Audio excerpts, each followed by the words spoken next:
ৰঙাপাৰাত ভয়ংকৰ পথ দুৰ্ঘটনা থিতাতে নিহত দুই ভাতৃভগ্নী গুৰুতৰভাৱে আহত এজন কিশোৰ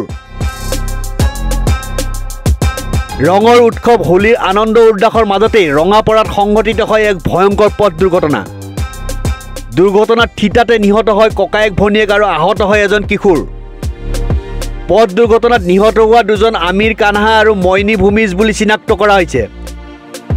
আনহাতে মইনী ভূমিজৰ কিশোৰ পুত্ৰ বিকাশ ভূমিজ গুৰুতৰভাৱে আহত হয় আহত কিশোৰটিক সংকটজনক অৱস্থাত চিকিৎসালয়ত ভৰ্তি কৰোৱা হৈছে